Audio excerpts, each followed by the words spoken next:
मुझे बताएं मैं कौन से महीने से 16 सोमवार के व्रत प्रारंभ करूं, उसका विधान क्या है?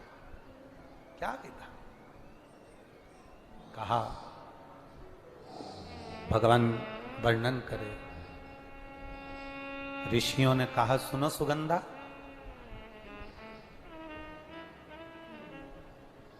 ये 16 सोमवार का व्रत कोई साधारण नहीं है। सुगंधा, संतान की प्राप्ति के लिए अगर 16 सोमवार का व्रत उठाया जाता है तो श्रावण के पहले सोमवार से उठाया जाता है। कब से उठाना चाहिए? श्रावण का पहला सोमवार। सुनो सुगंधा, यदि कोई विशेष बीमारी हो गई, बहुत रोग हो गया, तकलीफों में जिंदगी चल रही हो, बहुत कष्टप्रद जीवन चल रहा, तो बैसाख के महीने के पहले सोमवार से 16 सोमवार का व्रत उठाना चाहिए। और सुनो सुगंधा, उत्तम वर, उत्तम घर, व्यापार, व्यवसाय, नौकरी, पद, प्रतिष्ठा के लिए अगर हमें व्रत करना है तो मार्गशीर्ष मास का पहला सोमवार से इस व्रत को प्रारंभ कर देना चाहिए। मार्गशीर्ष मास का पहला जो सोमवार हो उसमें इस व्रत को प्रारंभ कर लो। और सुनो सुगंधा, ये व्रत दोपहर के तीसरा जो पहर हो, प्रदोष काल, उस प्रदोष काल के समय पर आप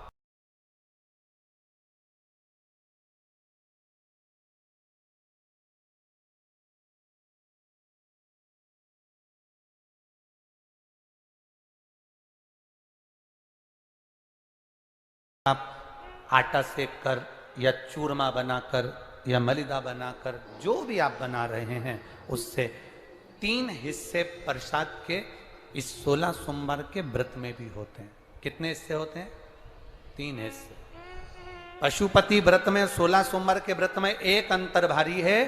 पशुपति व्रत में 2 हिस्से मंदिर में रह जाते हैं, एक हिस्सा अपने साथ आता है और स्वयं को खाना पड़ता है।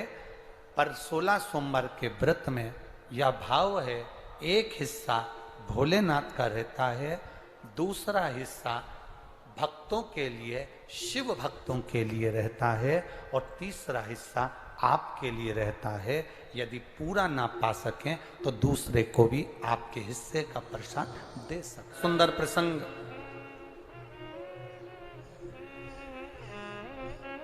नरसिंह पुराण का आता है। एक बड़ा सुंदर प्रसंग आया।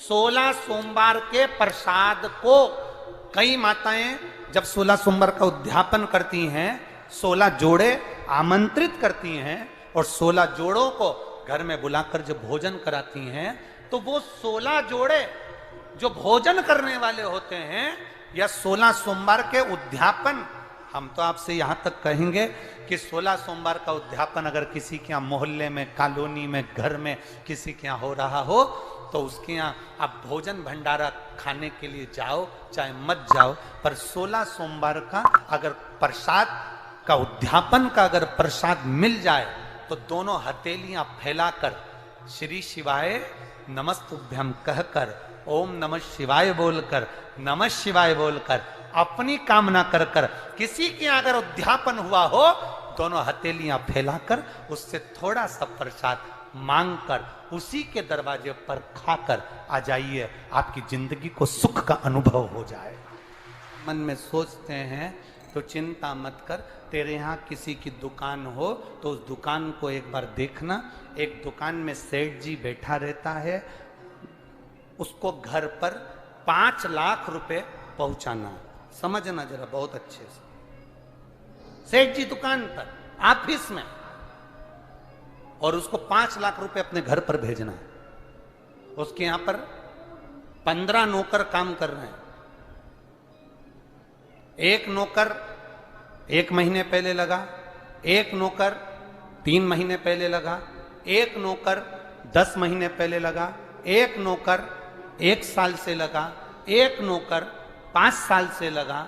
अब सेठ जी वो 5 लाख रुपए अपने घर भेजना है तो कौन से नौकर के हाथ में देंगे? फ्रेंड्स, 3 घंटे की कथा सुनने का यदि आपको टाइम नहीं मिल पाता तो चैनल सब्सक्राइब कीजिए। हर दिन मुख्य बातें, मुख्य उपायों को हर दिन मैं वीडियो के माध्यम से मुख्य चीज़ों को देती हूँ, तो ध्यान से वीडियो को देखा करिए। फ्रेंड्स, चैनल सब्सक्राइब कीजिए, लाइक कीजिए गुरुदेव के लिए, और श्री शिवाय नमस्तुभ्यं हम लिखिए। आगे गुरुदेव बता रहे हैं। बोलो रीजी जी। जो 1 महीने काम पर आया उस पर, जो 2 महीने काम पर आया उस पर, जो 3 महीने काम पर आया उस पर, जो 4 महीने काम पर आया उस पर नहीं। सेठ जी ने पुराने को बुलाया, इधर आओ, इधर आओ। हाँ सेठ जी, बेटा ये बैग घर पर रख के आना, हो संभाल के ले जाना, 5 लाख रुपए सावधानी से ले जाना। जी आप चिंता मत करो सेठ जी, आप बिल्कुल चिंता मत करो। सेठ जी ने 5 लाख का बैग दिया, और 5 लाख का बैग उस पुराने नौकर ने, जो 2 साल से 3 साल से 4 साल से लगातार सेवा में लगा हुआ था, वो 5 लाख का बैग सेठ जी ने उसके हाथ में पकड़ाया कि ये तुम देकर आना। बस उसी तरह वो भोलानाथ और अपन उसके चाकर हैं, वो भी हमारे हाथ में इतनी जल्दी नहीं दे देता है, वो देगा जब जब आपको पूर्ण तरह से परख लेगा। आपको पूर्ण तरह से जब वो परखेगा तब वो देगा। और आप क्या करते हो? 1 महीना मंदिर गए, 2 महीना मंदिर गए, भगवान से प्रार्थना कर लेते हो, भगवान हमको ये दे देना, भगवान हमको ये दे देना। तुम 1 महीना मंदिर जाके मन में सोचते हो कि जमीन में से कहीं गड़ा हुआ धन का हंडा निकल जाए, तो ऐसा कोई महाराज हो जो धन का हंडा निकाल के दे दे तो हमको भी बता देना। ये देखो, ये तप और सत्संग, इन दोनों में सबसे बड़ा है सत्संग। इसलिए शिव पुराण की कथा कहती है कि आप अगर शिव पुराण की कथा में जाकर बैठे हो, टीवी के सामने कथा चल रही है, आप कथा में बैठे हो, मोबाइल पर कथा सुन रहे हो, पंडाल में बैठकर कथा सुन रहे हो, जहां जगह मिली वहां बैठकर यदि आप एक क्षण की भी कथा श्रवण कर रहे हो, तो वो एक क्षण की कथा भी तुम्हारे दुख को रोक सकती है, तुम्हारी तकलीफ को रोक सकती है। भजन, कीर्तन, स्मरण, पुण्य, भगवत कीर्तन, भगवान का भजन, किसी दुखी के चेहरे पर प्रसन्नता, ये हमारे दुख को भी रोक।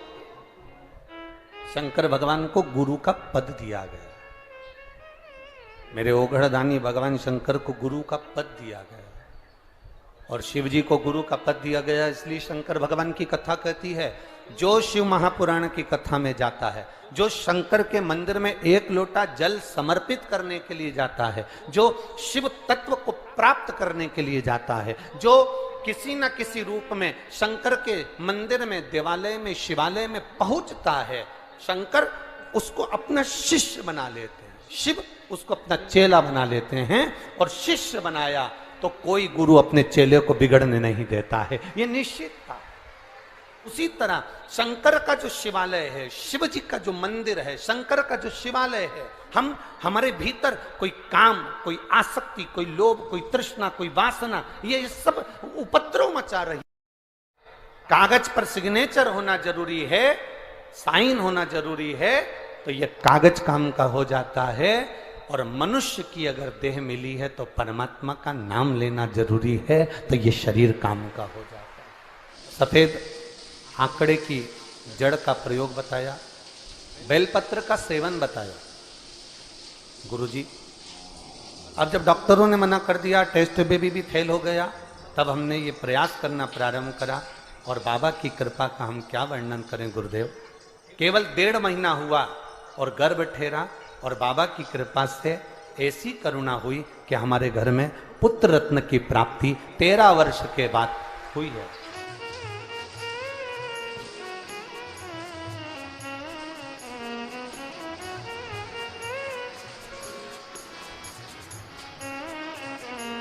में विश्वामित्र जी ने हाथ में जल लिया, और विश्वामित्र बाबा ने हाथ में जल लेकर संकल्प लेकर कहा कि मेरी जिंदगी में मैंने जितना तप करा उसका सारा पुण्य मैं पृथ्वी को देता हूं, और पृथ्वी तू एक क्षण के लिए रुक जा।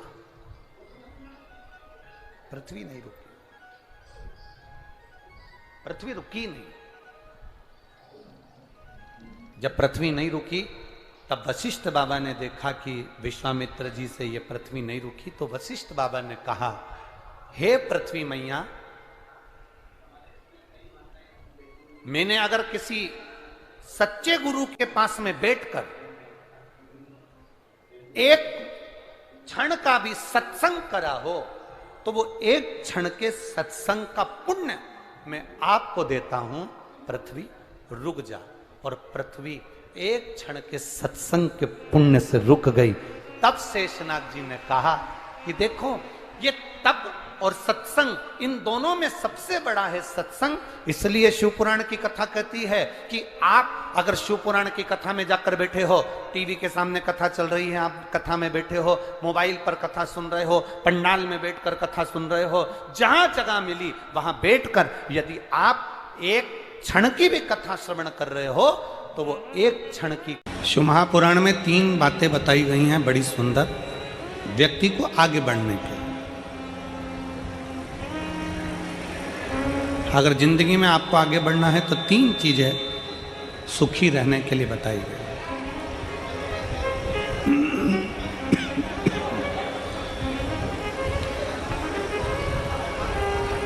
तीन चीजें सुखी रहने के लिए वर्णन करी गई।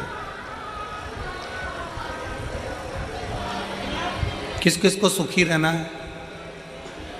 जम के बोलो जरा, हाथ उठाकर दोनों। सबको सुखी रहना है? हाथ कर लो नीचे। 3 चीजें सीख लो। पहला, शुक्राना करना।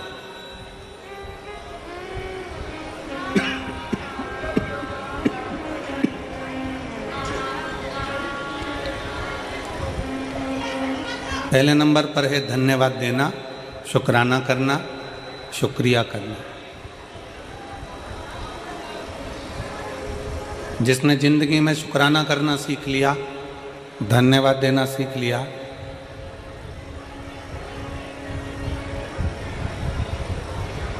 शुक्राना करना सीख लिया, धन्यवाद देना सीख लिया, समझ लो उसका सुखी जीवन प्रारंभ हो गया।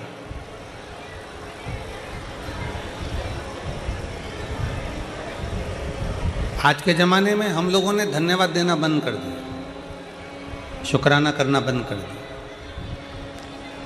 पर शिव महापुराण की कथा कहती है 3 चीज़ें व्यक्ति को सुखी बना देती है। पहले नंबर पर शुक्राना, दूसरे नंबर पर मुस्कुराना और तीसरे नंबर पर किसी का दिल ना दुखाना। ये 3 चीज़ें आपको सुखी कर देती है। पहले नंबर पर है शुक्राना, धन्यवाद देना, साधुवाद देना, शुक्राना करना, शुक्रिया करना। बहुत बहुत धन्यवाद भोले बाबा, आपने हमारे फरीदाबाद में कथा करवा दी, हमको हमारे फरीदाबाद में सुनने का मौका मिल गया। हरियाणा की पवित्र भूमि पर कथा हो गई। पाराशर जी आपको धन्यवाद, शुक्राना, आपने ये पवित्र कथा इन हरियाणा वासियों के लिए कराकर इनको बहुत बहुत कृतार्थ कर दिया। शुक्राना कर, धन्यवाद करना।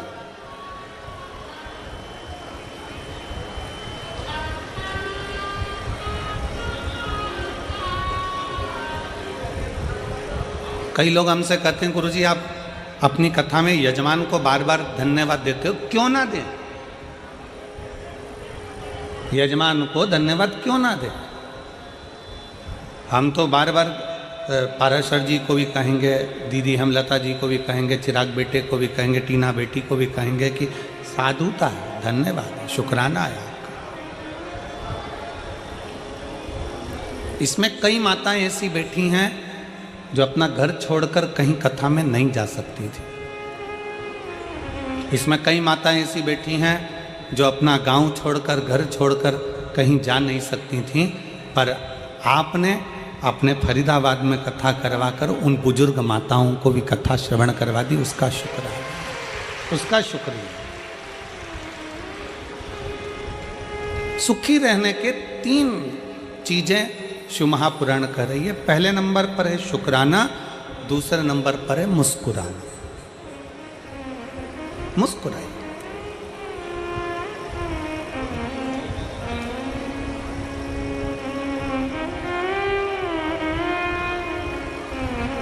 84 लाख योनियों में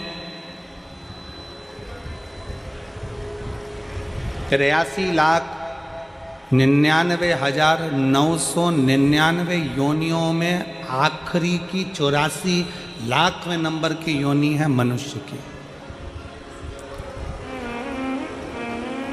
ना चींटी मुस्कुराती है, ना खटमल मुस्कुराता, ना सिर में रहने वाला जुआ मुस्कुराता। कभी तुम निकाल के अंगूठे पे रख के उसको देखना, मुस्कुराता है क्या? जुआ मुस्कुराएगा?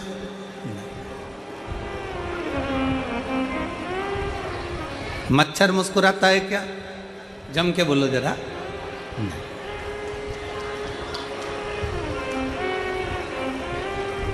चिड़िया, पक्षी, इल्ली, कीड़ा मकोड़ा 83,99,999 योनियां मुस्कुराती नहीं हैं। केवल एक योनि है मनुष्य की योनि, जो 84 लाखवें नंबर की है, जिसके चेहरे पर भगवान ने मुस्कुराहट देकर भेजा है कि मुस्कुराए।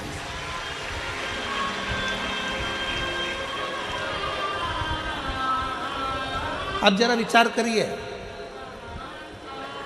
फोटो खिंचवाने के लिए जाते हो तो वहां पर भी ले जाकर बिठा देते हैं और वो फोटो वाला कैमरा लेकर बैठकर बटन दबाने से पहले एक छोटी सी बटन 1 सेकंड की दबती है, 1 क्षण की दबती है, और कैमरे वाला बोलता है, "ए ताई मुस्कुराइए।"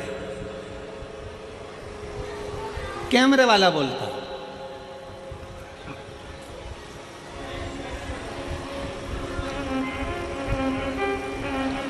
वो कैमरे वाला बोलता है, "ओ ताऊ मुस्कुराइए।" क्यों? इसमें कैमरे वाले का कोई फायदा नहीं है। कैमरे वाला तुम्हारी मुस्कुराहट के लिए नहीं बैठा है। कैमरे वाला मुस्कुराने के लिए इसलिए कह रहा है क्योंकि मुस्कुराता हुआ अगर फोटो आएगा तो आप अपने घर में भी अच्छे से रखोगे। अगर फोटो मुस्कुराओगे नहीं, तुमने मुस्कुराया नहीं और धापू की बाई की तरह सिर पे पल्लू लेके और बैठ गई, फोटो फोटो फोटो लेगा, फोटो खराब हो गया। अब उस फोटो का कोई महत्व नहीं है। शिव महापुराण की कथा कहती है, एक क्षण का फोटो वाले के सामने मुस्कुराए तो फोटो अच्छा आ जाता है। उसी तरह अंतिम क्षण है, अंतिम क्षण।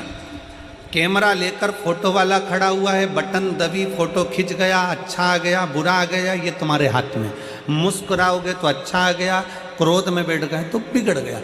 अंतिम क्षण में फोटो खींचने के लिए वो यमराज भी आता है और फोटो का कैमरा लेकर आता है। प्राण छूटने वाले, अंतिम क्षण है, प्राण जा रहे हैं। वेंटिलेटर पर पड़े हो, आईसीयू में पड़े हो, पलंग पर पड़े हो, घर में पड़े हो, अंतिम सांस ले रहे हो, और वो यमराज भी मुख से कहता है कि एक बार मुस्कुराकर अंतिम क्षण में श्री शिवाय नमस्तुभ्यम कह दे तो तेरा फोटो सुधर जाए और तू वैकुंठ चला जाए, कैलाश धाम चला जाए। अपने फोटो को सुधारना हमारे हाथ में। और अंत समय प्रभु आना पड़ेगा, वचन दिया तो निभाना पड़ेगा। आए ना आए प्रभु कुटुंब कबीरा, अंत समय प्रभु आना पड़ेगा, वचन दिया तो निभाना पड़ेगा। अंत समय प्रभु अंत समय आपके चेहरे पर स्माइल हो, अंत समय आपके चेहरे पर मुस्कुराहट हो। एक शुक्राना, एक मुस्कुराना। और तीसरा नंबर पर है, जम के बोलो, किसी का दिल ना दुखा, किसी का दिल ना दुखाई।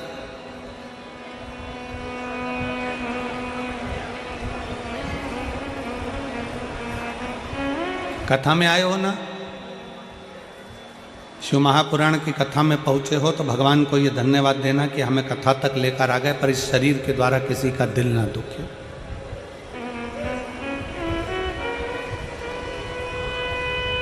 हमारे द्वारा किसी को कष्ट ना हो, हमारे द्वारा किसी को तकलीफ ना हो। सुखी रहने का 3 तरीका है।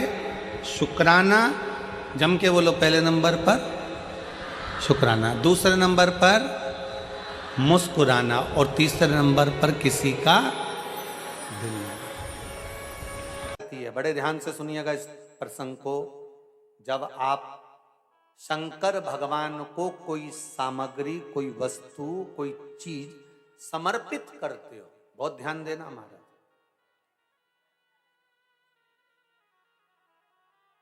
रात्रि होने से पहले तक वो देवताओं के कार्य का है, वो आप सबके कार्य का है। रात्रि होने पर वो गणों के कार्य का। 16 सोमवार का प्रसाद, संकट सोमवार का प्रसाद, भगवान शंकर का प्रसाद रात्रि होने से पहले पा लिया जाता है। आप लोगों ने जिन जिन ने 16 सोमवार करे होंगे, संकट सोमवार करे होंगे, उनको जब उन्होंने चूरमा बनाया होगा, बाटा सेक कर, रोटी सेक कर, उसमें गुड़ मिलाकर, शक्कर मिलाकर और घी मिलाकर जो मलीदा, जो चूरा तैयार करा होगा, चूरमा बनाया होगा, उस चूरमे का नियम है कि संकट सोमवार का, 16 सोमवार का जो प्रसाद होता है, उसको उसी दिन रात्रि होने से पहले, अर्थात मध्य रात्रि 12 बजे से पहले पहले उस चूरमे का प्रसाद, आप क्या कोई भोजन करने आ रहा है संकट सोमवार के उद्यापन में, कोई 16 जोड़े आ रहे हैं, उनको आप दे दीजिए। कोई आ रहा है उसको प्रदान कर दीजिए, पर उस प्रसाद को दूसरे दिन तक नहीं रखा जाता।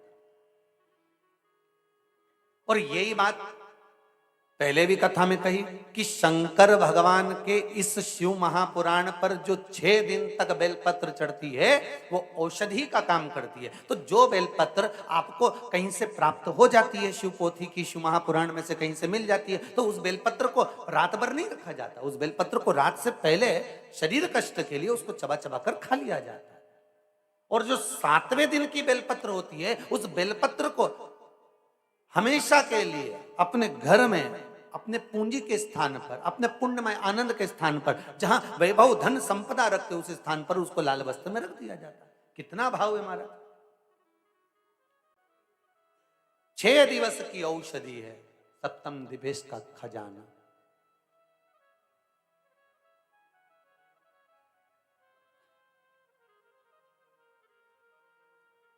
शंकर पर चढ़ा हुआ प्रसाद, शिव को समर्पित कोई वस्तु है, शिव को चढ़ी हुई प्रसादी है, वो आपकी रखो, धारण करो। पर रात्रि होगी, उस पे गणों का हक है। शंकर भगवान के गणों का हक क्यों हम लें?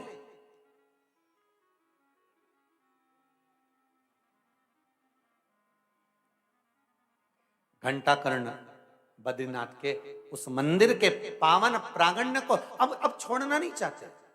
शंकर भगवान एक बार अगर नारायण भगवान के चरण पकड़ा देते हैं, और नारायण भगवान एक बार शंकर भगवान के चरण पकड़ा देते हैं, तो वो चरण फिर इतनी जल्दी छूट नहीं पाते हैं। बड़ा मुश्किल है फिर छूट।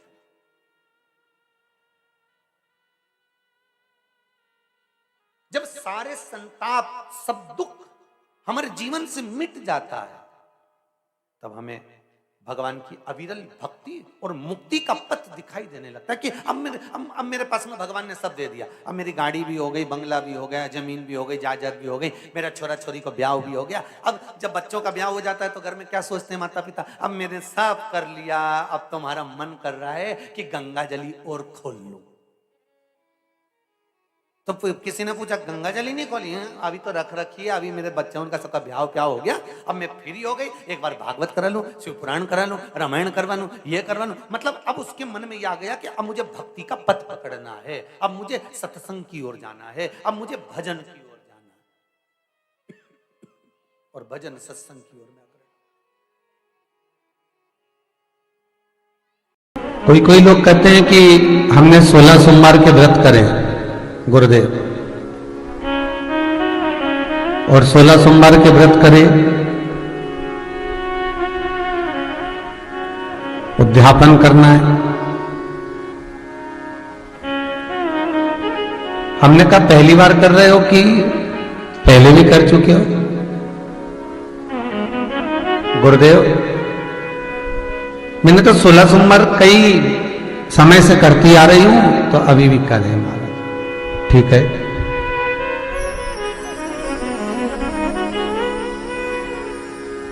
अब उद्यापन करना है तो मन की छोटे रूप में कर दूं, एक जोड़े को जिमा दूं और देकर बस पूजन वगैरह कराकर पूर्ण कर दूं।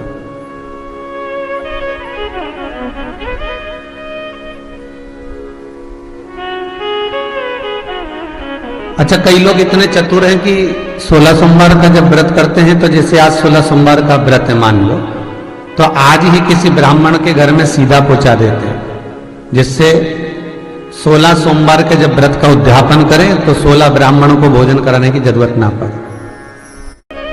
व्रतों का विधान है। हम यदि भगवान का कोई व्रत कर रहे हैं, एकादशी का व्रत कर रहे हैं, द्वादशी कर रहे हैं, प्रदोष कर रहे हैं, कार्तिक पूर्णिमा का व्रत कर रहे हैं, या हम चतुर्दशी का व्रत कर रहे हैं, तीज का व्रत कर रहे हैं, छठ का व्रत कर रहे हैं, चतुर्थी का व्रत कर रहे हैं, हम जिस व्रत को कर रहे हैं,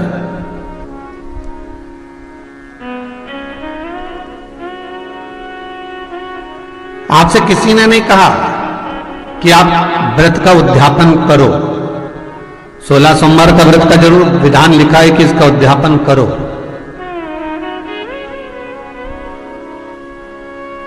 पर शास्त्र कहता है कि उद्यापन करो मना नहीं है, पर भगवान का किसी भी व्रत का, चतुर्थी हो, तीज हो, छठ हो, पंचमी हो, 14 हो, पूर्णिमा हो, जो भी आप व्रत कर रहे हो उसका यदि उद्यापन कर रहे हो तो उस उद्यापन को पूर्ण रीति से, दिल से, मन से, प्रसन्न भाव से करना,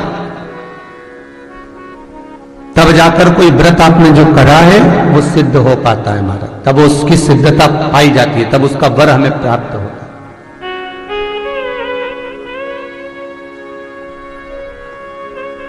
कन्या भोज कराना है, नवरात्रे हैं, जरा ढूंढो कन्याओं को, सारी कन्याओं को ढूंढ कर लाए। इतनी इतनी सी प्लेट में इतनी इतनी सी खीर और एक एक पूरी और जरा सी सब्जी रख कर दे दिया कि अब ये कन्याएं खा लेंगी। तो पूछा गया कि ये भोजन कन्याओं के लिए? हाँ। तो इतना इतना सा क्यों रखा? तो कहा महाराज जी बात इतनी सी है कि वो सब दूर से खा के आई है ना, तो कुछ खा तो सकती नहीं है। और जितने भी श्रोता भाई बहन टीवी के सामने बैठे हैं, फेसबुक यूट्यूब पर सुन रहे हैं, मोबाइल पर सुन रहे हैं, बड़े सावधानी से सुनना, बड़ा सुंदर संवाद। शायद हमसे भी ये गलतियां बहुत होती हैं और हम इसको सुधार लें, हम इन गलतियों से थोड़ा सुधार लें।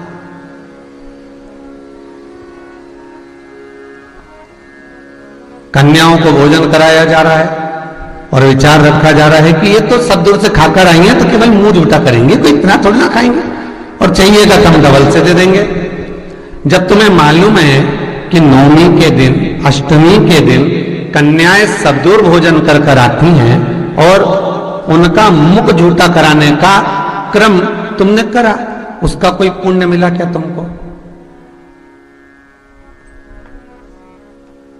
जब कन्याओं को भोजन कराया जाए, जिस ब्राह्मण को, जिस अतिथि को हमने बुलाया है, उसको जब तक तृप्ति ना हो तब तक हमें व्रत का, उद्यापन का, पूजन का कोई पुण्य प्राप्त नहीं होता।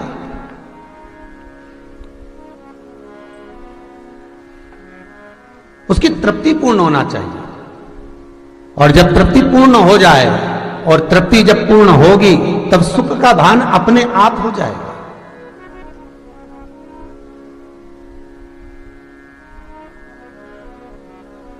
महाराज अष्टमी के दिन कन्याओं का भोजन कराओ या नवमी के दिन कन्याओं का भोजन कराओ, पर देवी भागवत तो कहती है, देवी भागवत तो वर्णन करती है कि पहले नवरात्रे से लेकर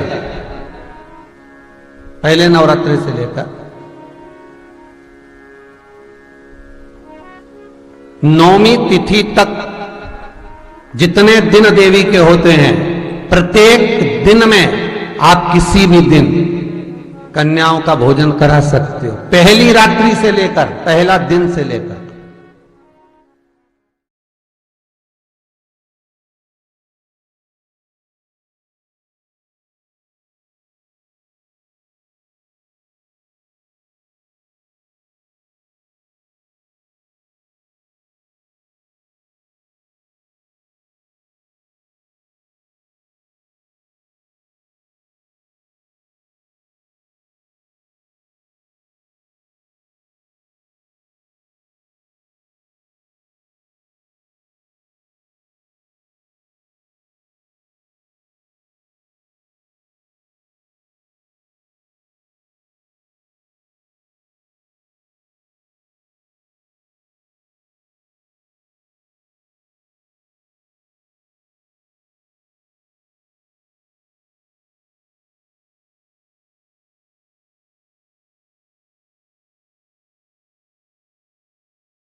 जब नवयुवक अवस्था रहे, युवानी की अवस्था रहे, बचपन की अवस्था रहे और तुम्हारे माता पिता या कोई भी घर का व्यक्ति अगर कोई काम बता दे तो कभी उस काम को टालना नहीं, दौड़कर उस काम को कर आना। ये शिव पुराण है।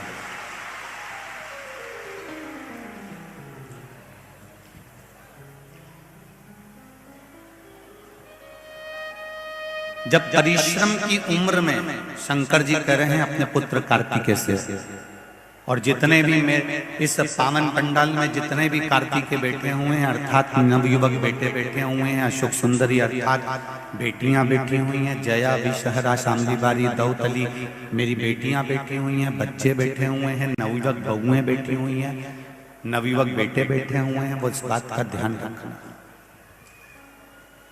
परिश्रम की उम्र में शंकर भगवान कहते हैं कभी आराम मत करो। काय की उम्र में? जम के बोलो जरा। परिश्रम की उम्र में, परिश्रम की उम्र में शिव कह रहे हैं कि कभी आराम मत करो। जो परिश्रम की उम्र में आराम करता है वो आराम करने की उम्र में भी परिश्रम करना पड़ता है।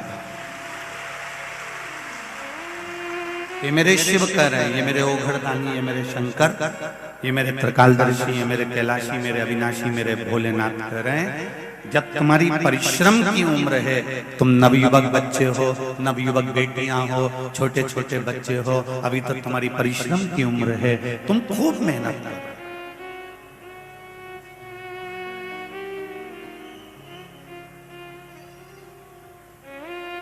अभी तुम्हारी आराम करने की उम्र नहीं है।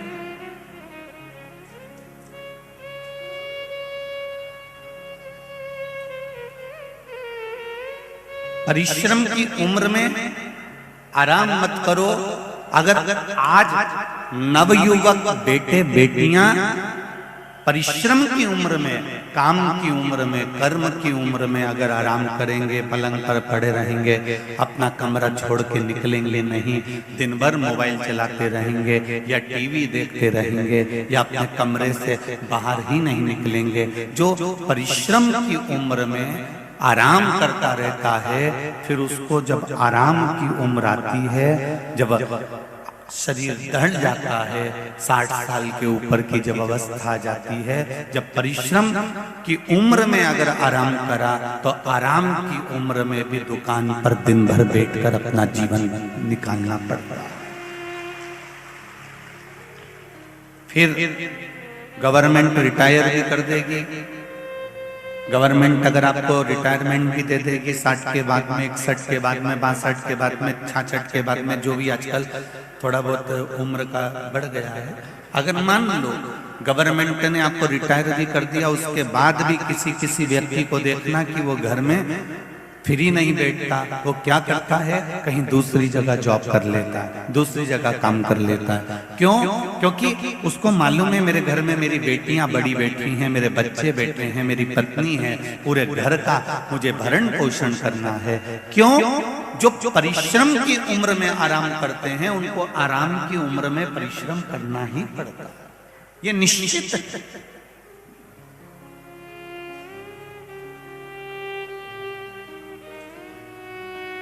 यहाँ पर बीकानगांव की इस कथा में बहुत किसान भाई आए हुए हैं। किसानी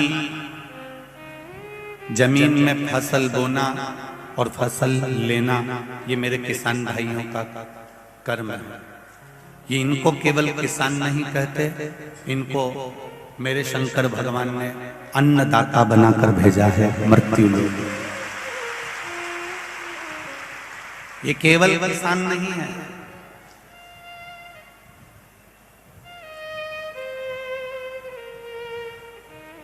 आप भोजन की थाली में एक पूड़ी छोड़ देते हो, पोया छोड़ देते हो, सब्जी छोड़ देते हो। किसी किसान भाई से पूछना कि एक पूड़ी में जो गेहूं लगा, आटा लगा, उसको बनाने में, उस जमीन में बोने में, काटने में और उसको अपने घर तक लाने में पूरी पूरी पूरी पूरी श्वास से उसने अपनी उस जिंदगी की झोंक दी है, तब जाकर वो गेहूं, वो फसल घर में। मेरे शंकर भगवान ने एक एक किसान को अन्नदाता बनाकर भेजा है कि तुम अन्नदाता रहोगे, संसार के लोगों का भरण पोषण तुमको करना। हम कई बार कहते हैं शंकर भगवान का अगर कहीं दर्शन नहीं हो तो किसी किसान भाई का दर्शन कर लेना, वो भी शंकर का ही अवतार होगा, क्योंकि वो अन्न हमको दे रहा है, अन्न दे रहा है।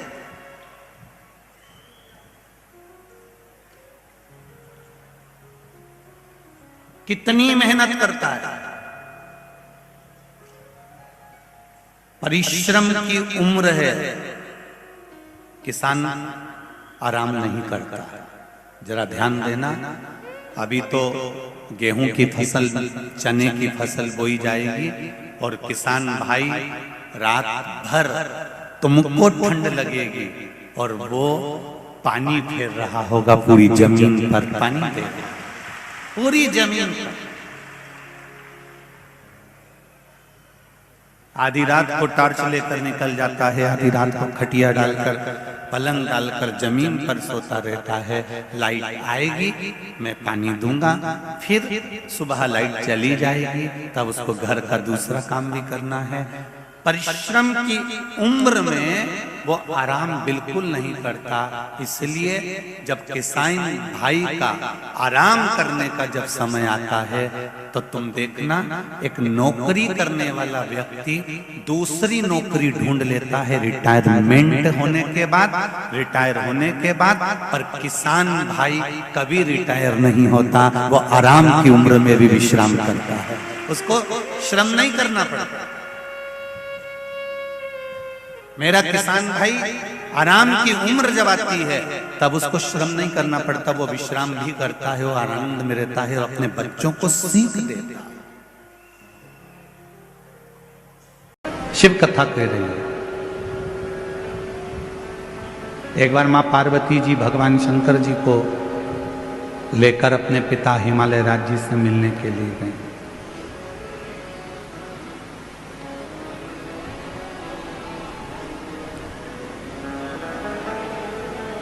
और माता पार्वती जी भगवान शिव को लेकर जब अपने पिता हिमालय राज जी से मिलने के लिए गई तो हिमालय राज कहीं गए हुए थे।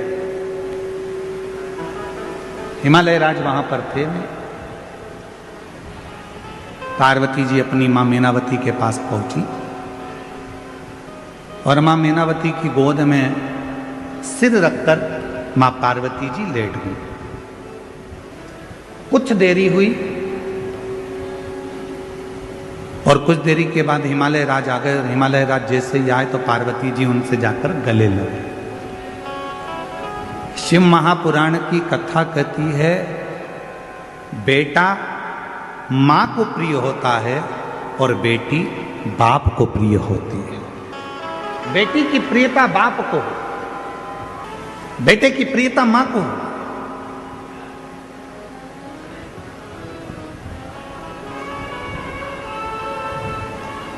अगर बेटे को कुछ चाहिए होगा ना तो सबसे पहले वो अपनी मम्मी से कहेगा, मम्मा आई 500 रुपए की जरूरत है, आई पापा से कहना दिलाना, भाऊ से बोलना 500 रुपए दे। बेटे को जरूरत होती है तो वो अपनी माँ से कहता है, और बेटी को किसी भी चीज की जरूरत होती है सबसे पहले अगर बेटी बोलती है तो अपने पापा से कहती है, पापा ऐसी बात है, मुझे पढ़ाई करना है, इस कॉलेज में जाना है, इस स्कूल में जाना है, मुझे ऐसा करना है, मुझे ये कोचिंग करना है, मुझे ये करना है। उसकी प्रियता उसके पिता से।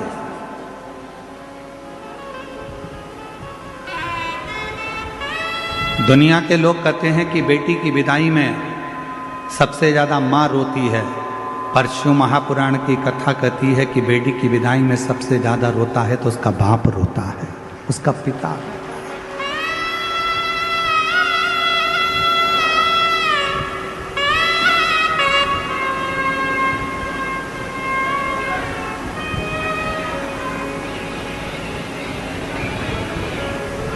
दुनिया का एक दान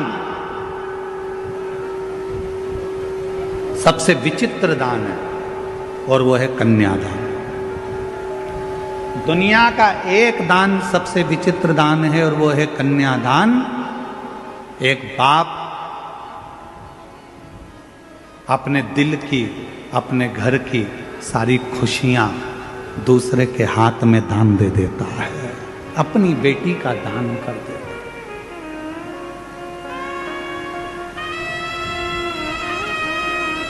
दुनिया का सबसे विचित्र दान है कन्यादान, जिसमें एक पिता अपने घर की सारी खुशी एक दूसरे के हाथ में दे देता है। कन्या दान देने वाले ने तो दे दिया, पर दान लेने वाले ने उसको समझा कि नहीं समझा ये पता नहीं। जितने बैठे हो सकता है हमारी बात का आपको बुरा लग जाए, और लग जाए तो लग जाए, पर शिरडी में कहकर जरूर जाऊंगा। जितने बैठे हो और जितने आस्था चैनल पर कथा श्रवण कर रहे हो, जितने फेसबुक यूट्यूब पर सुन रहे हो, जितने सोशल मीडिया पर कथा सुन रहे हो सकता है हमारी बात का आपको बुरा लग जाए, पर कहूंगा जरूर। देने वाला व्यक्ति देता है और लेने वाला व्यक्ति लेता है। लेने वाले ने लिया, देने वाले ने दिया। देने वाले को मालूम है अगर वो साड़ी दे रहा है तो देने वाले को मालूम है कि साड़ी कितने की आई, 500 की कि 1000 की। उसने उठाई, तुमको दे दी। लेने वाले ने क्या कीमत आकी हो, इकट्ठी ले आया होगा, 200-300 रुपए की होगी। बोलो बोलो, सही है कि गलत है? देने वाले ने कीमत बाजार से लाया देने वाला, और कीमत आंक कर देने वाला जब लेकर आया उस साड़ी को, उस वस्त्र को, उस आभूषण को, उस बर्तन को, उस रकम को, उस सामान को, उसने उसको देना था तो वो लेकर आया, तो उसके पास कीमत की थी। जिसने ली उसने कीमत नहीं आकी, उसने कीमत नहीं देखी। जिसने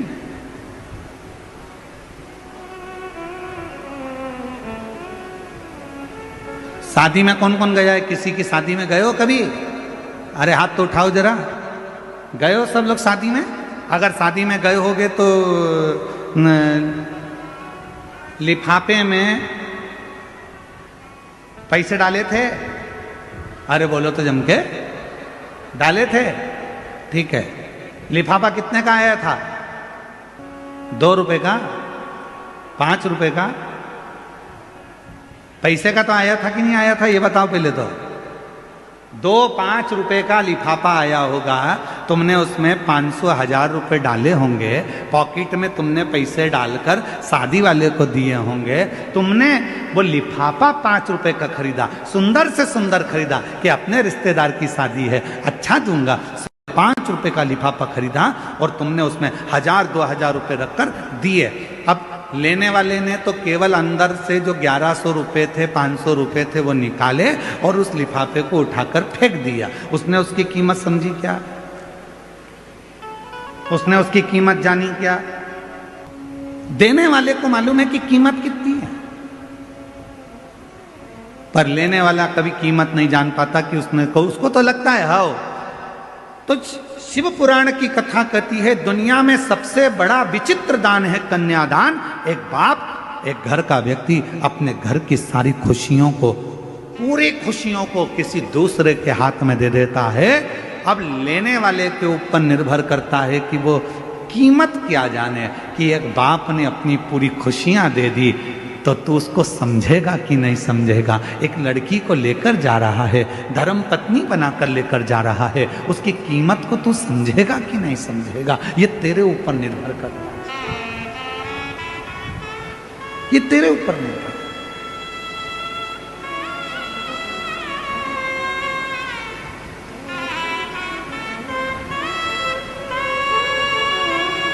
पार्वती जी माँ की गोद में सिर रखकर सो रही थी, और माता पार्वती जी जब अपनी माँ मैनावती की गोद में सिर रखकर सो रही थी, पिताजी हिमालय राज का आगमन हो गया। और जैसे ही हिमालय राज का आगमन हुआ तो पार्वती जी दौड़ पड़ी, अपने पिता से गले लगने के लिए दौड़ी। माँ पार्वती गले लगी। पिताजी ने पूछा पार्वती जी से कि तू बहुत दिनों के बाद आई है बेटी, क्या बात है, कैसे आना हुआ, क्यों आई हो, कैसे आई हो?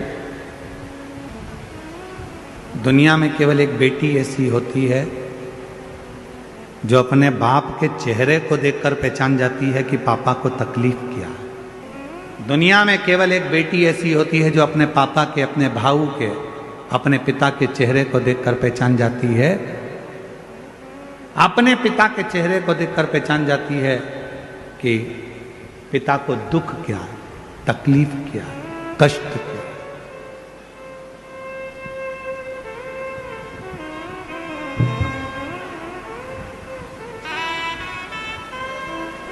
पिता को देखकर समझ जाते हैं।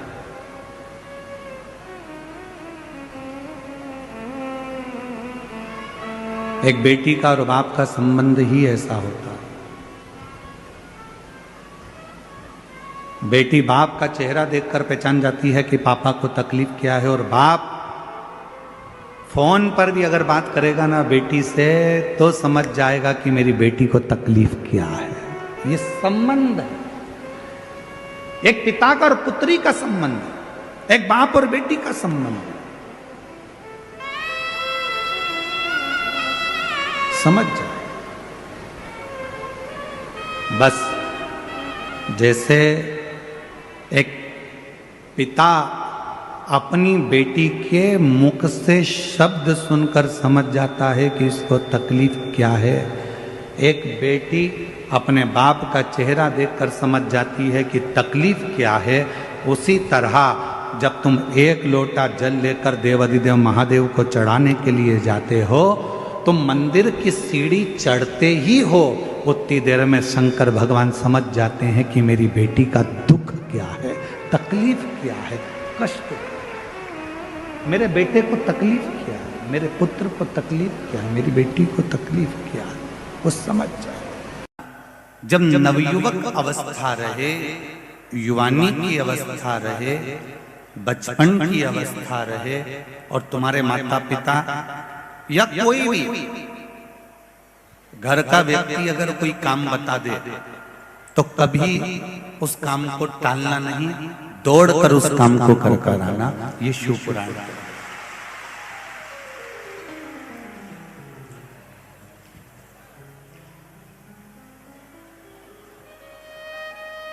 जब परिश्रम की उम्र में शंकर जी कह रहे हैं अपने पुत्र कार्तिकेय से, और जितने भी इस पावन पंडाल में जितने भी कार्तिक के बैठे हुए हैं, अर्थात नवयुवक बैठे हुए हैं, अशोक सुंदरी अर्थात बेटियां बैठी हुई हैं, जया, विषहरा, शामली बारी, दौतली, मेरी बेटियां बैठी हुई हैं, बच्चे बैठे हुए हैं, नवयुवक बहुएं बैठी हुई हैं, नवयुवक बेटे बैठे हुए हैं। वो इस बात का ध्यान रखना, परिश्रम की उम्र में शंकर भगवान कहते हैं कभी आराम मत करो। काय की उम्र में? जम के बोलो जरा। परिश्रम की उम्र में, परिश्रम की उम्र में शिव कह रहे हैं कि कभी आराम मत करो। जो परिश्रम की उम्र में आराम करता है वो आराम करने की उम्र में भी परिश्रम करना पड़ता है।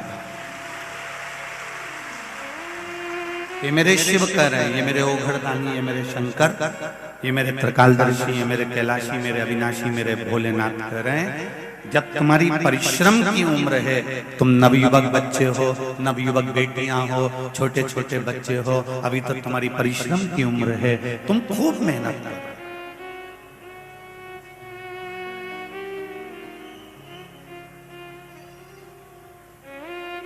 अभी तुम्हारी आराम करने की उम्र नहीं है।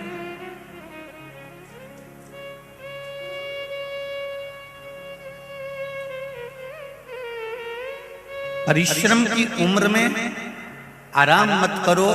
अगर आज नवयुवक बेटे बेटियां परिश्रम की उम्र में, काम की उम्र में, कर्म की उम्र में अगर आराम करेंगे, पलंग पर पड़े रहेंगे, अपना कमरा छोड़ के निकलेंगे नहीं, दिन भर मोबाइल चलाते रहेंगे या टीवी देखते रहेंगे या अपने कमरे से बाहर ही नहीं निकलेंगे, जो परिश्रम की उम्र में आराम करता रहता है, फिर उसको जब आराम की उम्र आती है, जब शरीर ढल जाता है, 60 साल के ऊपर की जब अवस्था आ जाती है, जब परिश्रम की उम्र में अगर आराम करा तो आराम की उम्र में भी दुकान पर दिन भर बैठकर अपना जीवन निकालना पड़ता है। फिर गवर्नमेंट रिटायर भी कर देगी। गवर्नमेंट अगर आपको रिटायरमेंट भी दे देगी 60 के बाद में, 61 के बाद में, 62 के बाद में, 66 के बाद में, जो भी आजकल थोड़ा बहुत उम्र का बढ़ गया है, अगर मान लो गवर्नमेंट ने आपको रिटायर भी कर दिया, उसके बाद भी किसी व्यक्ति को देखना कि वो घर में फ्री नहीं बैठता, वो क्या करता है, कहीं दूसरी जगह जॉब कर लेता है, दूसरी जगह काम कर लेता है। क्यों? क्योंकि उसको मालूम है मेरे घर में मेरी बेटियां बड़ी बैठी हैं, मेरे बच्चे बैठे हैं, मेरी पत्नी है, पूरे घर का मुझे भरण पोषण करना है। क्यों? जो परिश्रम की उम्र में आराम करते हैं उनको आराम की उम्र में परिश्रम करना ही पड़ता है, ये निश्चित है।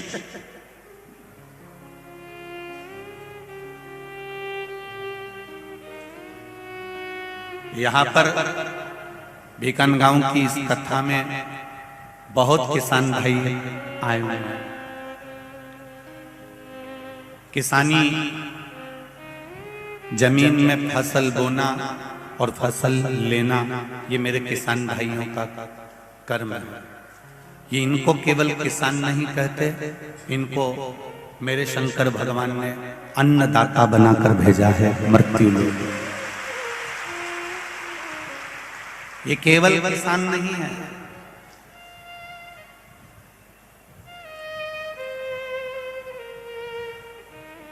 आप भोजन की थाली में एक पूड़ी छोड़ देते हो, पोया छोड़ देते हो, सब्जी छोड़ देते हो। किसी किसान भाई से पूछना कि एक पूड़ी में जो गेहूं लगा, आटा लगा, उसको बनाने में, उस जमीन में बोने में, काटने में और उसको अपने घर तक लाने में पूरी पूरी पूरी पूरी श्वास से उसने अपनी उस जिंदगी की झोंक दी है, तब जाकर वो गेहूं, वो फसल घर में। मेरे शंकर भगवान ने एक एक किसान को अन्नदाता बनाकर भेजा है कि तुम अन्नदाता रहोगे, संसार के लोगों का भरण पोषण तुमको करना। हम कई बार कहते हैं शंकर भगवान का अगर कहीं दर्शन नहीं हो तो किसी किसान भाई का दर्शन कर लेना, वो भी शंकर का ही अवतार होगा, क्योंकि वो अन्न हमको दे रहा है, अन्न दे रहा है।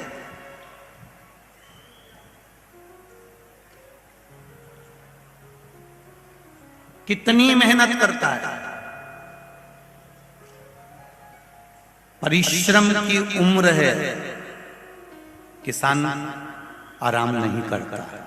जरा ध्यान देना, अभी तो गेहूं की फसल, चने की फसल बोई जाएगी और किसान भाई रात भर तुमको ठंड लगेगी और वो पानी फेर रहा होगा पूरी जमीन पर, पानी दे पूरी जमीन पर। आधी रात को टार्च लेकर निकल जाता है, आधी रात को खटिया डालकर, पलंग डालकर जमीन पर सोता रहता है। लाइट आएगी, मैं पानी दूंगा, फिर सुबह लाइट चली जाएगी, तब उसको घर का दूसरा काम भी करना है। परिश्रम की उम्र में वो आराम बिल्कुल नहीं करता।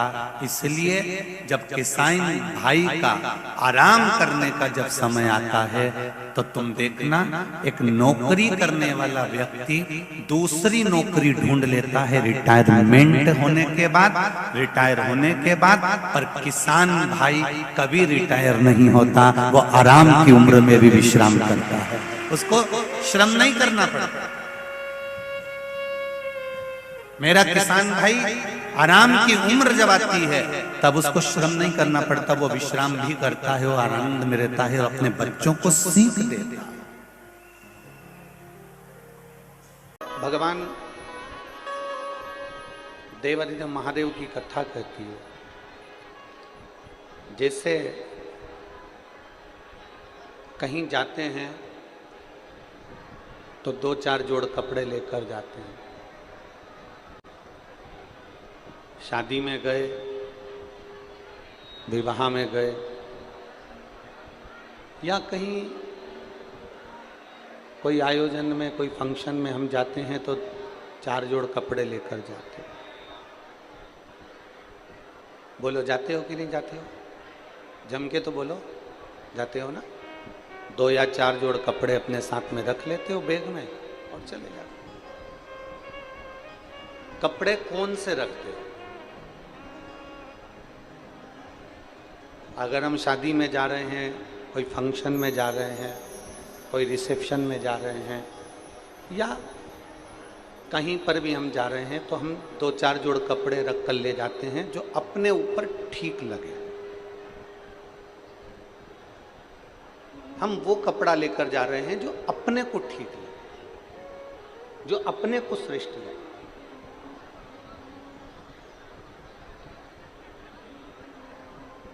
शिव महापुराण की कथा भी ये कहती है कि हम कहीं जाते हैं तो 4 जोड़ कपड़े जो अपने तन पर ठीक लगे उनको लेकर जाते हैं।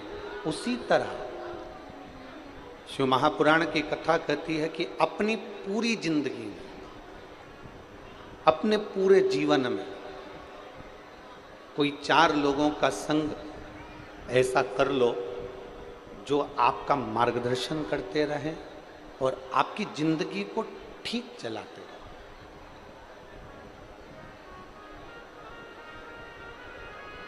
और उन 4 लोगों में सर्वश्रेष्ठ अगर कोई है तो 2 पूर्णता में श्रेष्ठ हैं, एक माता, दूसरा पिता।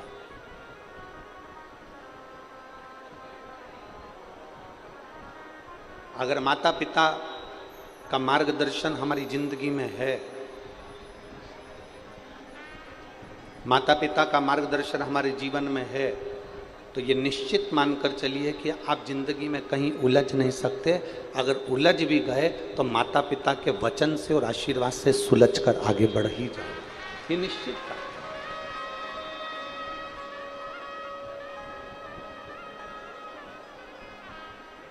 एक मनुष्य का,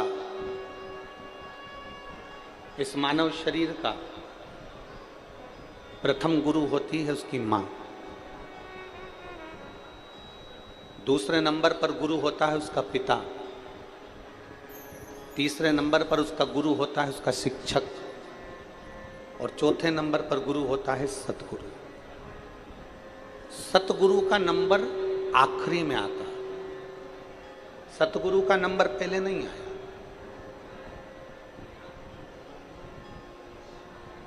जिस गुरु से आप गुरु मंत्र लेते हो उस गुरु का नंबर चौथे नंबर पर है, आखिरी, उसका पहला नंबर नहीं।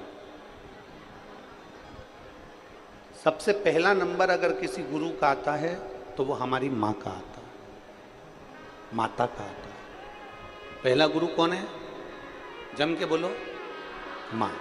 दूसरा गुरु कौन है? आवाज नहीं आ रही, जम के बोलो, पिता। तीसरा गुरु कौन है? शिक्षक, जिसने तुम्हें पढ़ाया, जिसने तुम्हें विद्याध्ययन कराया, तुम्हारी बुद्धि का विकास करा। तीसरे नंबर का गुरु है शिक्षक, और चौथे नंबर पर जो गुरु आता है वो होता है सतगुरु, आखिरी है।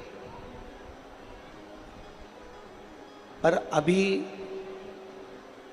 जो वर्तमान की स्थिति देखी जा रही है, अभी जो वर्तमान का समय देखा जा रहा है, इस समय में लोग जो चौथे नंबर का गुरु है उसको पहले नंबर पर ले आए, और जो पहले नंबर का गुरु है उसे चौथे नंबर पर पहुंचा दिया।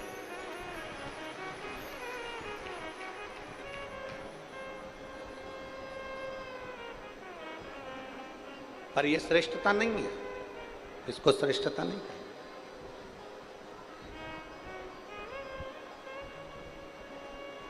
चौथे नंबर का गुरु है सतगुरु, और पहले नंबर का गुरु है हमारे घर में रहने वाली बुजुर्ग माँ। पहले नंबर का गुरु है हमारे घर की माता।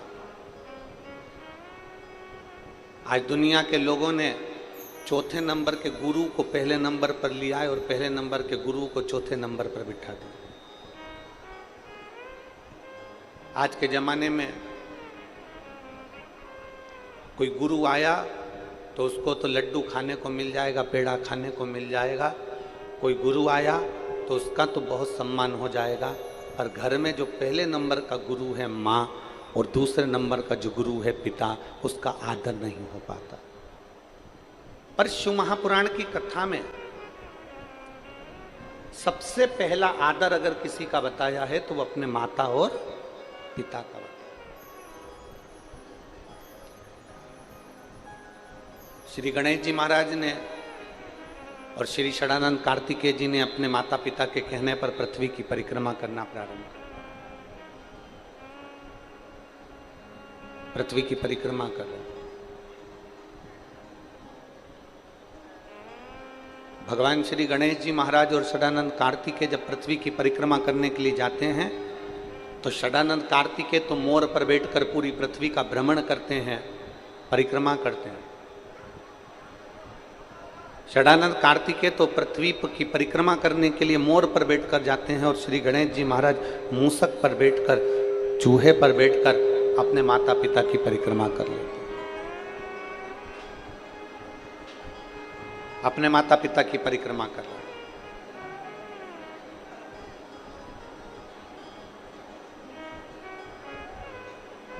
अब माता पिता की परिक्रमा कर रहे हैं मतलब माता पिता का आदर कर रहे हैं,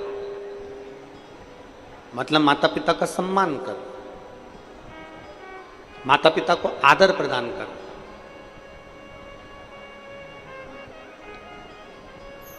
कार्तिकेय जी मोर पर बैठ कर गए, पूरे पृथ्वी की परिक्रमा कर कर आए और गणेश जी महाराज ने अपनी बुद्धि का परिचय दिया और अपने माता पिता की परिक्रमा कर। परिक्रमा जैसे ही पूरी हुई, षडानंद कार्तिकेय जी तो अभी पहुंचे ही नहीं थे और गणेश जी महाराज ने अपने माता पिता की परिक्रमा कर ली और परिक्रमा करते से ही भगवान शंकर जी ने उन्हें वर प्रदान कर दिया कि तू प्रथम गिनती में आए।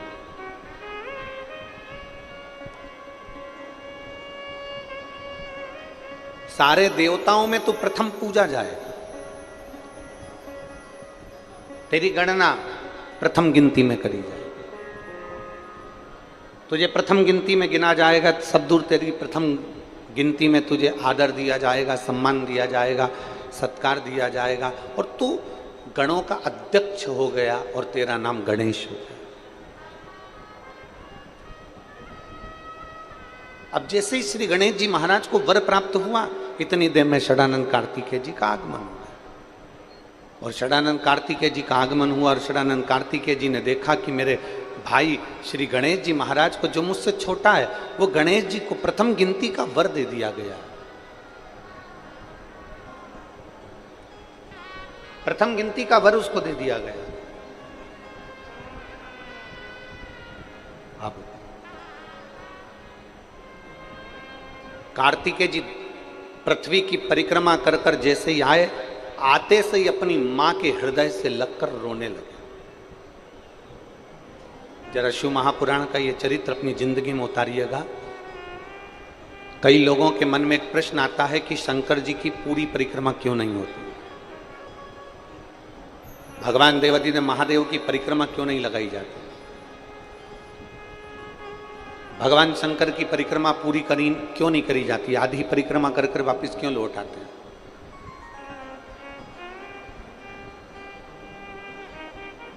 कारण क्या है, तो इसको समझना जरूरी है। षडानंद कार्तिकेय जी ने माता के हृदय से गले लगकर षडानंद कार्तिकेय जी रो पड़े, आंखों में से आंसू बह रहा, नैनों में से जल झलक रहा, तो रो रहे।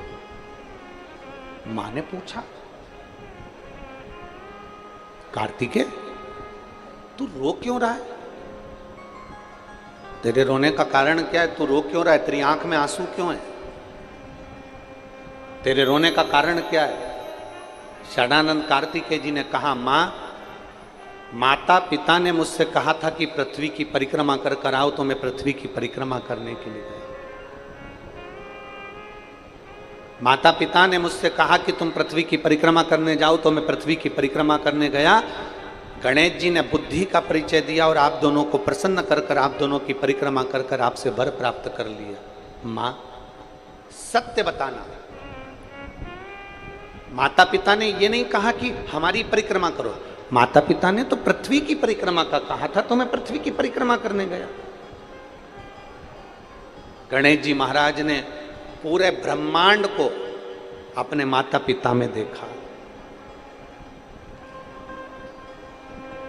पूरे ब्रह्मांड को गणेश जी महाराज ने अपने माता पिता में देखा, इसलिए उन्होंने परिक्रमा कर ली। शिव कथा कह रही है। एक बार मां पार्वती जी भगवान शंकर जी को लेकर अपने पिता हिमालय राज जी से मिलने के लिए गए।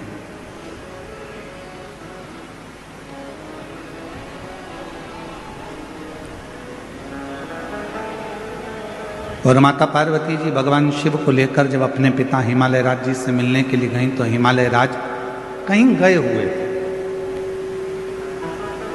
हिमालय राज वहां पर थे नहीं। पार्वती जी अपनी मां मीनावती के पास पहुंची और मां मीनावती की गोद में सिर रखकर मां पार्वती जी लेट गई। कुछ देरी हुई और कुछ देरी के बाद हिमालय राज आ गए और हिमालय राज जैसे ही आए तो पार्वती जी उनसे जाकर गले लगे। शिव महापुराण की कथा कहती है बेटा मां को प्रिय होता है और बेटी बाप को प्रिय होती है। बेटी की प्रियता बाप को, बेटे की प्रियता मां को।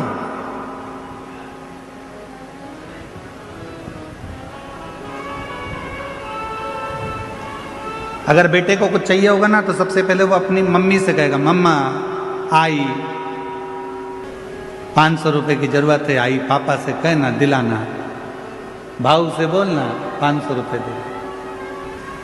बेटे को जरूरत होती है तो वो अपनी माँ से कहता है, और बेटी को किसी भी चीज की जरूरत होती है सबसे पहले अगर बेटी बोलती है तो अपने पापा से कहती है, पापा ऐसी बात है, मुझे पढ़ाई करना है, इस कॉलेज में जाना है, इस स्कूल में जाना है, मुझे ऐसा करना है, मुझे ये कोचिंग करना है, मुझे ये करना है। उसकी प्रियता उसके पिता से।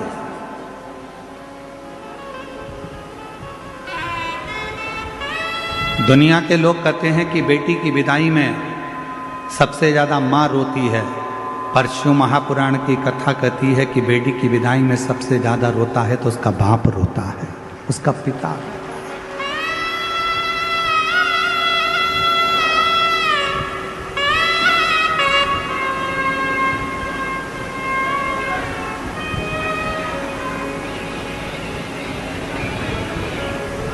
दुनिया का एक दान सबसे विचित्र दान है और वो है कन्यादान। दुनिया का एक दान सबसे विचित्र दान है और वो है कन्यादान।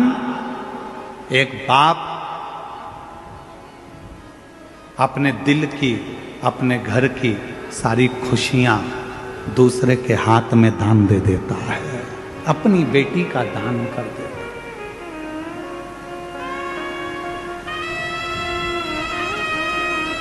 दुनिया का सबसे विचित्र दान है कन्यादान, जिसमें एक पिता अपने घर की सारी खुशी एक दूसरे के हाथ में दे देता है। कन्या दान देने वाले ने तो दे दिया, पर दान लेने वाले ने उसको समझा कि नहीं समझा ये पता नहीं। जितने बैठे हो सकता है हमारी बात का आपको बुरा लग जाए, और लग जाए तो लग जाए, पर शिरडी में कहकर जरूर जाऊंगा। जितने बैठे हो और जितने आस्था चैनल पर कथा श्रवण कर रहे हो, जितने फेसबुक यूट्यूब पर सुन रहे हो, जितने सोशल मीडिया पर कथा सुन रहे हो सकता है हमारी बात का आपको बुरा लग जाए, पर कहूंगा जरूर। देने वाला व्यक्ति देता है और लेने वाला व्यक्ति लेता है। लेने वाले ने लिया, देने वाले ने दिया। देने वाले को मालूम है अगर वो साड़ी दे रहा है तो देने वाले को मालूम है कि साड़ी कितने की आई, 500 की कि 1000 की। उसने उठाई, तुमको दे दी। लेने वाले ने क्या कीमत आकी, हो इकट्ठी ले आया होगा, 200-300 रुपए की होगी। बोलो बोलो, सही है कि गलत है? देने वाले ने कीमत बाजार से लाया देने वाला, और कीमत आंक कर देने वाला जब लेकर आया उस साड़ी को, उस वस्त्र को, उस आभूषण को, उस बर्तन को, उस रकम को, उस सामान को, उसने उसको देना था तो वो लेकर आया, तो उसके पास कीमत की थी। जिसने ली उसने कीमत नहीं आकी, उसने कीमत नहीं देखी। जिसने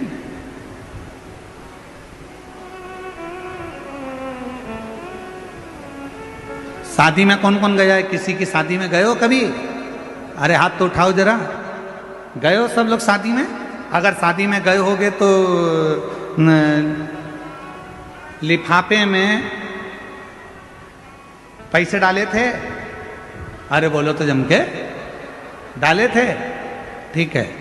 लिफाफा कितने का आया था? 2 रुपए का? 5 रुपए का? पैसे का तो आया था कि नहीं आया था, ये बताओ पहले तो। 2-5 रुपए का लिफाफा आया होगा, तुमने उसमें 500-1000 रुपए डाले होंगे, पॉकेट में तुमने पैसे डालकर शादी वाले को दिए होंगे, तुमने वो लिफाफा 5 रुपए का खरीदा, सुंदर से सुंदर खरीदा कि अपने रिश्तेदार की शादी है, अच्छा दूंगा, 5 रुपए का लिफाफा खरीदा और तुमने उसमें 1000-2000 रुपए रखकर दिए। अब लेने वाले ने तो केवल अंदर से जो 1100 रुपए थे, 500 रुपए थे, वो निकाले और उस लिफाफे को उठाकर फेंक दिया। उसने उसकी कीमत समझी क्या? उसने उसकी कीमत जानी क्या? देने वाले को मालूम है कि कीमत कितनी है, पर लेने वाला कभी कीमत नहीं जान पाता कि उसको तो लगता है हाओ। तो शिव पुराण की कथा कहती है दुनिया में सबसे बड़ा विचित्र दान है कन्यादान। एक बाप, एक घर का व्यक्ति अपने घर की सारी खुशियों को, पूरी खुशियों को किसी दूसरे के हाथ में दे देता है। अब लेने वाले के ऊपर निर्भर करता है कि वो कीमत क्या जाने कि एक बाप ने अपनी पूरी खुशियां दे दी, तो तू उसको समझेगा कि नहीं समझेगा। एक लड़की को लेकर जा रहा है, धर्म पत्नी बनाकर लेकर जा रहा है, उसकी कीमत को तू समझेगा कि नहीं समझेगा, ये तेरे ऊपर निर्भर करता है, ये तेरे ऊपर निर्भर।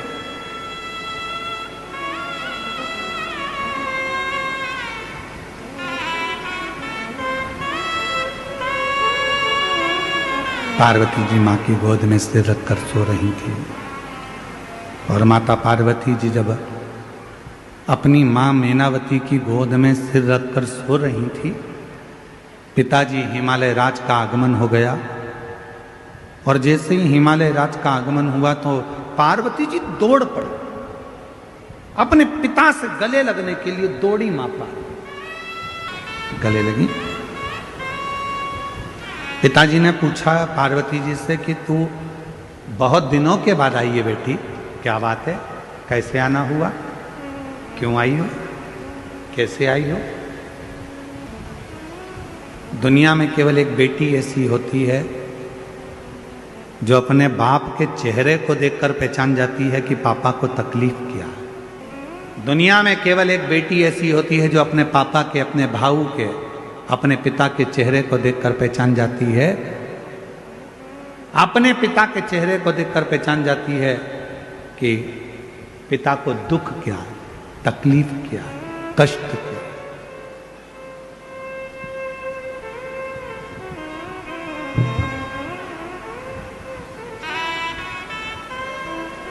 पिता को देखकर समझ जाते हैं।